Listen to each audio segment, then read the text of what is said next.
Franklin County Commissioners meeting, January 2nd, 2019. Good morning, everybody. Welcome to the regular weekly board meeting of the Franklin County Board of Commissioners, this being the first meeting of the new year, 2019. Before we move into the agenda, I want to extend a welcome to our new commissioner, Commissioner Didier. Congratulations on your election and joining the board. Look forward to working with you. As for my voice, I'm not contagious. Had this for weeks, as have many of you, but didn't want to miss this special day. So with that, first order of business on our agenda is to call us to order. We are now in session, and if you would please join me for the pledge. I pledge allegiance to the flag of the United States of America and to the republic for which it stands, one nation, under God, indivisible, with liberty and justice for all. All right, thank you. First regular agenda item is on the annual process of Franklin County Commissioner organizational appointments and assignments. We had a discussion way back in 2018 in which we were benefited with input from our new commissioner. And at that point, or at this point, Keith, I'll pass this over to you for administrative handling. Yes, certainly. Not a lot to add from the previous discussion, just for the members or the benefit of the public who's listening. Before the board today is Franklin County Resolution 2019-001, which makes the commissioner organizational appointments for 2019.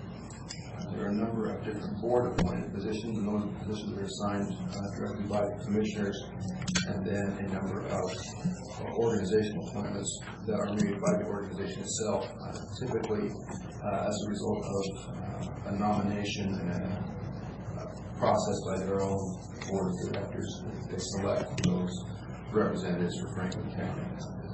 The only change that I'm aware of since the prior discussion was the discussion on the Columbia Basin Development League. It was earlier listed in the 2018 resolution as a board-appointed position, but we have since learned that it is in fact an organizational appointment.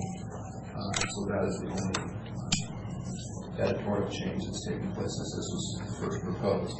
So with that, certainly answer whatever questions the board has. Glad to listen to the board's discussion. Okay, well, there's a resolution presented for consideration. If any commissioner has a desire to move the item, then a motion for action, discussion, approval would be appropriate. And certainly we'll enter into discussion once there's a motion on the table. I have a question. Usually the commissioners, there's a rotation as far as chairman. That didn't take place this year, and I was just curious as to the reason why, because I know this was all put into place before we had any discussion about this, and I was sort of informed that there was some conversation about it, and I know that that's against the Open Meetings Act, and I was just curious as how we came to the conclusion of who was going to be where as far as the three commissioners and the chairman and the other two positions, as I just think I should be the board member, being the newest member, but I thought the rotation would put Bob at the chairmanship, and I would have liked to have seen that. Yeah, we have not always rotated annually for that position. I would say in a number of circumstances that has been the case, but it's not, there's no set law that requires that. Right. It's just the discretion of the board, and that's I think part of the reason that we wanted to delay it until the day of the actual vote of the new board, so that you and the other members could have an opportunity to weigh in on that particular position as well as any others that are listed. And Bob, I think I can weigh in a little bit on this discussion. Probably in November, Karen sent out our 2017 list, or actually our 2018 list, and asked us to look down through whatever changes. And basically, what I had sent back to Karen, kind of the way it is written now, me as pro tem, Brad as chair, for the reason of that next year will be my last year. I'm not going to re-elect after 2020. So I thought that with Brad having to re-elect next year, it'd be easier for him not to be chair and put his time into campaigning. So that was sent to Karen, as I said, with red highlights with your name changing from Rick's, and just, that was my opinion, that's the way it went to Keith. That was my reason for writing it the way it was. And so I'll just offer that the committee assignments, including the chairman's position, are not a rotation. It is an election, and I don't have any delusions about the chairman position. Anyone who understands the state law understands that it confers additional work and responsibility on a commissioner. It doesn't confer any additional authority. You're still one commissioner with one vote and one voice. And so, you know, it's the chairman position is administrative. It's responsible for meeting with Keith and going through all the materials ahead of time and trying to ensure that all the questions that commissioners are likely to have will be answered in the read-ahead packages so that the meetings run efficiently. That's really what the function of the chairman does. I'm more than happy to defer to the wishes of Commissioner Cook. If he wants to be chair, that's fine. If he prefers that I'm chair, that's fine as well. And I don't have any problem sitting as chair. I just, you heard my reasoning for the way I wrote it up and gave it to Karen. So. Yeah. Okay. Well, I just say it's a lot easier when we have a discussion about it instead of trying to push it through the year before, because without being involved, I don't think that a prior board can put a future board in position. That's not right. That's not the way it's supposed to be done. So thank you for the discussion.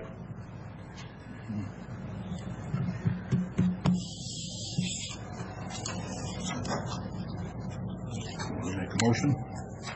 I'll let you make the motion, Bob. Okay.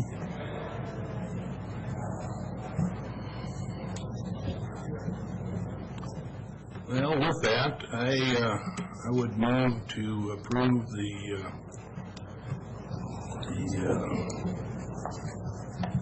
resolution 2019-01, I think, with myself sitting as chair and Brad as vice or co-chair.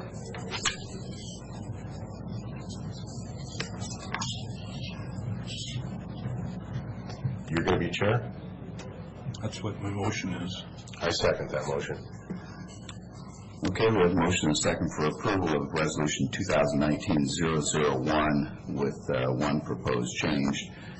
That is for Commissioner Cook to serve as chair and for myself to serve as chair pro tem, which I believe is the term that you intended, Commissioner Cook. Yes, I did.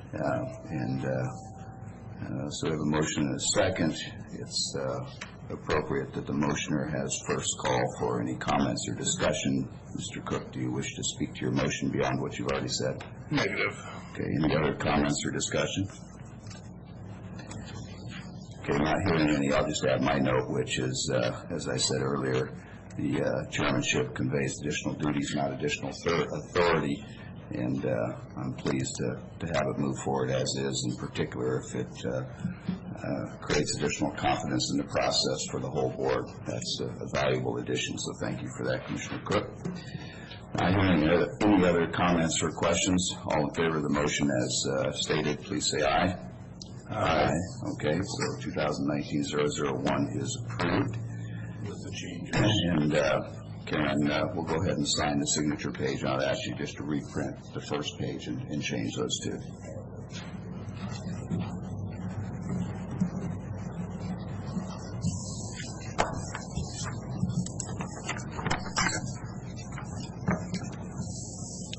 Commissioner, why don't you finish today up, and if you would?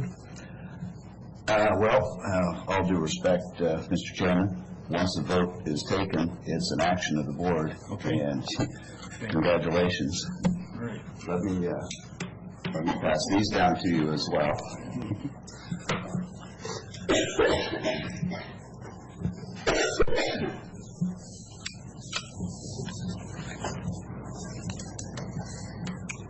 All right, with that, we will move on to public comment. This point in time of our agenda for any public to speak up. And Michelle? I want you all to know, and I know you all very well, I've spent some time with you, you've been in my home campaigning and different things. And this election has been one to ponder. And I look at the bus in the back of the room, it's Franklin, Benjamin Franklin. And he was very key in many things in our history. And our history talks a lot about how hard it was to bring the Constitution into place. There was much discussion, argument, disagreement. But the final motive of our elected officials was to come together and represent the taxpayers for their needs. Any other motives just don't count. We do not. I'm very aware of many things that have happened in our county that have been divisive. And I've watched this last year come to public meetings and I've seen angst. I don't have a problem with passion or angst, but the one thing that Rick Miller, who's no longer with us, was someone of humility. He listened. He went to meetings from 6 a.m. to 9 p.m. at night. He had a broad understanding of the many needs in our county. And so I, as a taxpayer, a supporter, and a voter, ask that you address this office with humility to one another. And the one thing that Benjamin Franklin did is he told them to pray for one another. Billy Graham says that when you pray for someone, it's awfully hard to be angry with them. And I found that to be true. So I ask that you do that for one another, for the people that work under you, for the people that you affect. The county is one of the most important governmental roles locally and statewide. I've come to learn that with the Snake River Dams, and I don't say that to fund activities, it's huge, and we need to come together. So I ask that, and I ask for a brief moment of prayer for you as you start this new year. Heavenly Father, you have knit together each person in this room for unique purposes. Some are more visible than others, but all are as high and as beautifully made and purposed by you. Lord, I ask that you let all things of the past flow away. I ask that you teach us to be teachable and understanding, to renew our hearts and minds to the things that affect us these days. I pray for the protection that the county and our government does give us. That's what they're charged to do. I thank you for what you've already done. And I ask that you bless each member with peace. Lord, I ask that you bless them with the words that proceed from their mouth to one another. And even as they whisper under their breath, let it all come before your throne. You say that your ways are higher than our ways. And you say that you will avenge all things. That our purpose is to please you and run the race according to your purpose. And I pray that for all of our men and women, whether they're believers or not, I pray that this will be a positive encouragement to each heart, including my own. In Jesus' name. Amen. Thanks, Michelle. Anybody else care to comment? Seeing none, we'll move on to office business. Guess we need to get this down at the other side.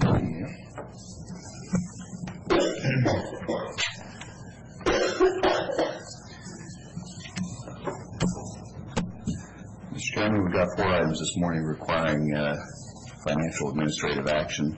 I'll just take them in the order that they're in the folder. The first is fund expenditures. I'll move for approval of fund expenditures in the amount of $899,589.60. Note that these have been reviewed by the county administrator and the auditor's office and signed off by each of them for approval. And I'll note that this one specifically is dated 12/26/2018. It was previously signed by Commissioner Miller so that people could be paid over the holidays. So with that, that's the motion. Second. All in favor? Aye. Aye.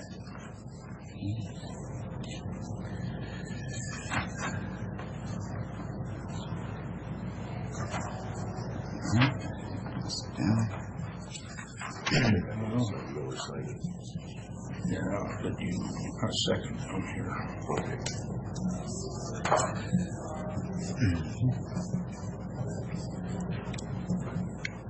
And, Mr. Chairman, this is another financial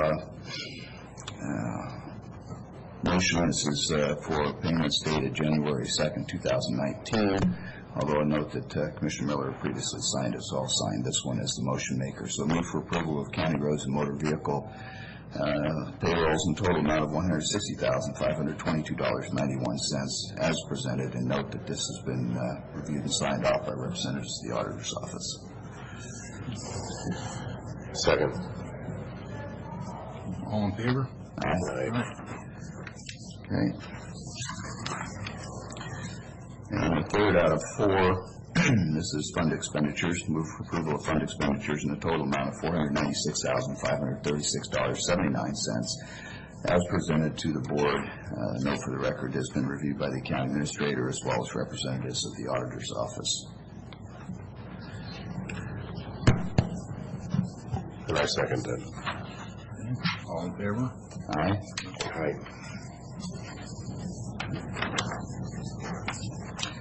And lastly, Mr. Chairman, the fourth of four items, this is salary clearing payroll, emergency management payroll. Move for approval as presented in the total amount of $909,113.43.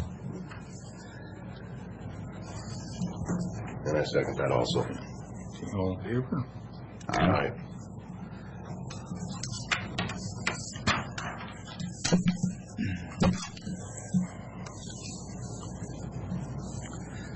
With that, we'll move on to the consent agenda, which constitute 8 items this morning.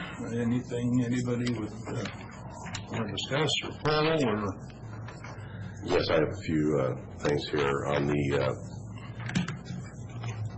the first item, number 1, on the track room rental pricing, it says that the general manager has the ability to negotiate room rental rates with customers. And then later on it says this is done with the written approval explaining of the waiving of the events and or the amendment to the event contract stating that the reasons for the device or from approved room rates signed by the general manager. Now, who is the general manager? Is that Tom French or? Correct. Okay, and so this is all presented by Tiffany Copeland? She presented the ASR, which is a read-ahead. Yeah, but is she the one that has the ability to change the room rental rates with customers, or is that Tom French? Because he's got to get approval by the general manager, so that would mean he's given himself approval to do this? Well, he has come to us for... Is that who he has to come to, is us for the approval? Because it doesn't state that in there. So, Mr. Chairman, the policy as I read it is that Tom French, the track manager, has authority to negotiate on contracts when he deems it's in the best interest of the county. Right. Ms. Coughlin, as you point out, is the one who did the administrative paperwork for the policy to come before the board. And I think it's understood that in the absence of Mr. French, that authority could extend up the chain to his immediate supervisor, which is Mr. Johnson, the county administrator. I will agree with Commissioner Didier that the policy probably could have been drafted in more clear language, but I think that's the intent.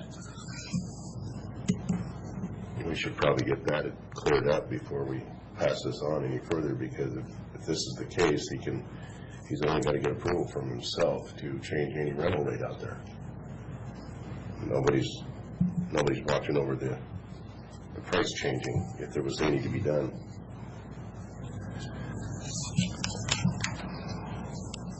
So I'd also add that the contracts are public record, and Mr. French is accountable to Mr. Johnson, to the board, and to the people of Franklin County for any decisions that he makes in that regard, and they would be documented in those contracts. If we wanted to amend the policy and require him to consult with the county administrator before those kinds of negotiations, I wouldn't be opposed to that. I'm not sure that that's necessary, but Mr. Johnson, I'd be interested in your thoughts on that. Yeah, certainly.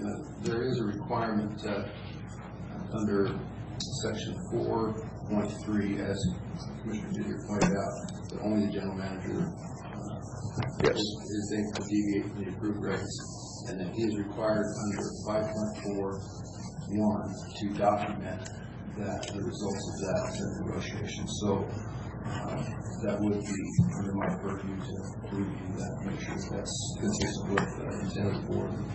Okay. We can spell that out more clearly. Yeah, I think that probably should be spelled out more clearly so that at least you're taking a look at it, and then if you see any indiscrepancies, you can come to the commissioners with it. It's all about accountability and transparency. So we have a couple of different views I think that I'm hearing here. One, Mr. Johnson, I'm hearing you say that the oversight responsibility of reviewing contracts and supervising Mr. French puts you in a position to ensure that any negotiations like that are appropriate, while I'm going to make an assumption here, giving some delegated flexibility to Mr. French so that he can do his job in a timely fashion while he's negotiating. That's the intent, is so I don't have to negotiate those contracts. Right. And because we're negotiating on details that the property has not want to hide anything, that's just we want to make sure that we get work done in a timely way. Also, an established practice with public event centers, Three Rivers Toyota Center. Sometimes it's the addition of a coffee service or something else, but I do agree with the notion of transparency and accountability, and we don't want to have a single person who's in a position to be offering up favors or special arrangements for one client over another. And I'm comfortable with Mr. French being required to coordinate those with you. I don't think it's necessary for my comfort level for him to have to do that in advance and get your approval, but rather to notice you whenever there are adjustments or negotiations like that, so that you're aware of them and have some oversight. I think that's a reasonable compromise. And I think this policy as written can stand for approval. As far as I'm concerned, I'd be satisfied with you communicating and writing with Mr. French that that's the expectation of the policy.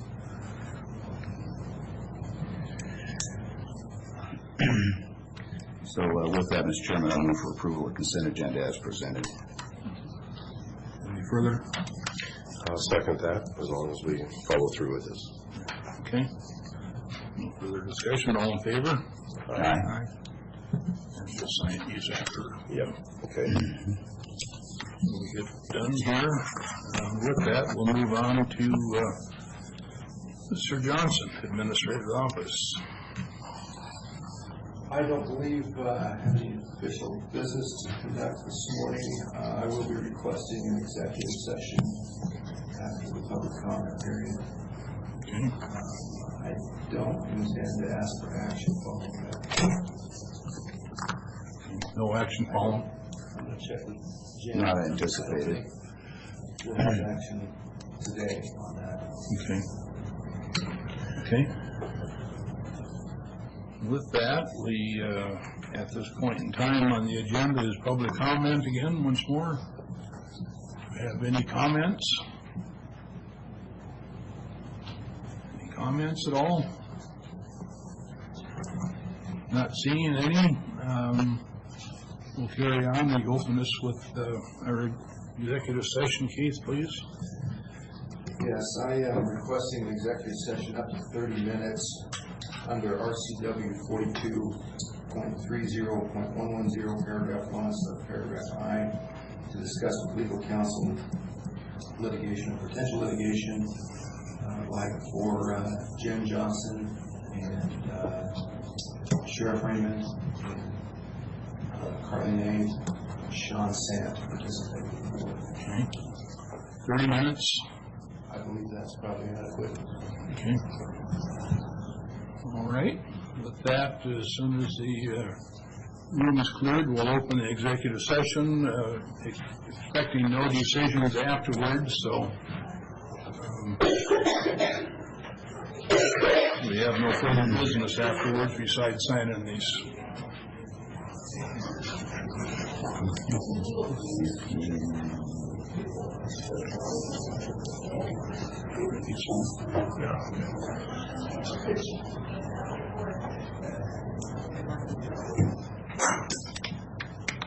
Did you know Mr. Sant is?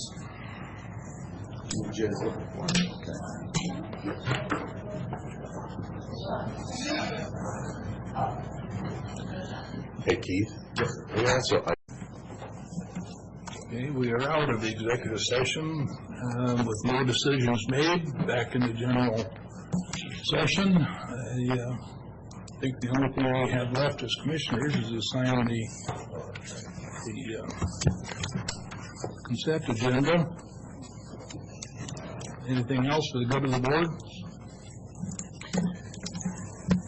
Hearing nothing, we are adjourned. On these